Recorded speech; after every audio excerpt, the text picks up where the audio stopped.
Hello, everyone. Welcome to another video of Soft Landing. Today, I'm Ruchira, a pediatric trainee in Wessex, and today I'm going to walk you through the ST3 application guidance for the year 2026-27. Whether you're planning to apply for this year or just exploring through the process, this video is going to give you a clear roadmap to the process and some top scoring tips and what to expect at every stage. Having gone through this procedure myself, I appreciate how confusing it may feel at first, but with proper structure and guidance, this becomes very manageable. So let's break it down step by step. Nadia, can I have the next slide, please? A little bit about my pediatric journey. So it started when I joined postgraduate training in India, year 2011. Following which I did various jobs as a neonatal fellow, a specialist pediatrician in Dubai.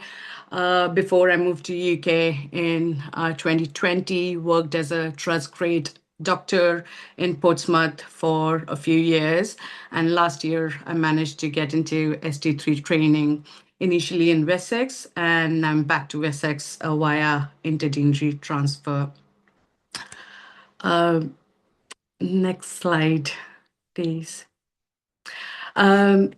So most of you already know that ST3 application is a national recruitment process, which happens twice a year. Round two is the most important. If there's any vacancy left after round two, round three happens.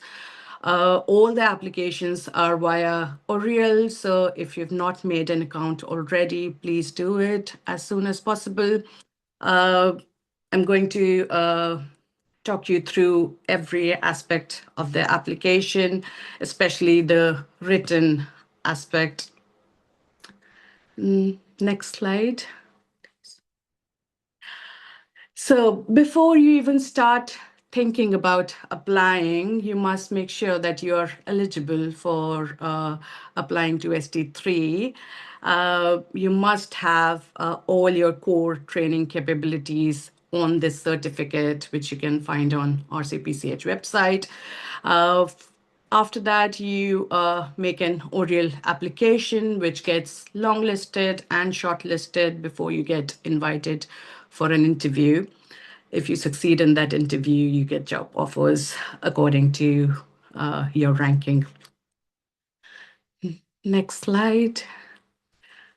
Now, also, before you start, you must ensure that you have read this application guidance on the RCPCH website. It gives you all the information, all aspect of the application process. So you have to go through it without fail. About the certificate of core training capabilities, it's an extensive form. It's a 13-page form, and you must get it signed by a consultant or an equivalent across every domain and every key capability. So it takes a long time, so you should do it sooner rather than later. You must also have a list of all your certificates, achievements, courses, prizes, especially APLS, NLS, and your safeguarding level 3. You must also provide your complete employment history with exact start and end dates. There should be documentation of all the gaps in the employment and the reason for it. Your employment history should also show at least 6 months experience for both neonates and general pediatrics. You should also have your 3 referees ready for the application. Next slide.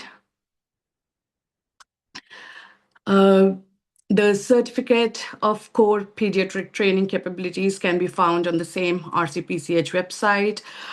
Please refer to the Progress Plus curriculum when you're completing this form. So everything you claim on this form should be backed up by good evidence. Next slide, please.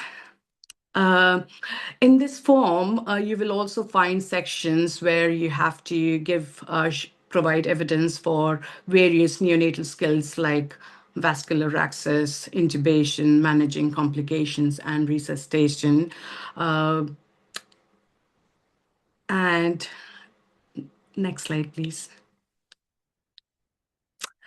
And also some capabilities in general pediatric section, like managing common peds conditions, attending emergency department to assess children and young people, experience of initiating emergency or resuscitation care. You should have your safeguarding level 3 certification before you apply. Next slide, please. Most of you already know that the applications are open, and you must note down the closing date, which is 11th of December. There is no exemption to submission of late applications. Please remember that date. And the application closes at 4 o'clock in the evening. So what's new this year? There are just minor changes in the shortlisting procedure. We don't have any additional qualification section now. The clinical experience and skills have been merged into one single clinical capabilities section, and there is an additional point for research and educational qualification.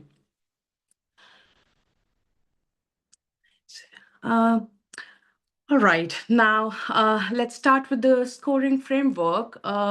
This link that I've attached with the title of the slide, it takes you directly to this very, very important page, which is scoring guidance and glossary.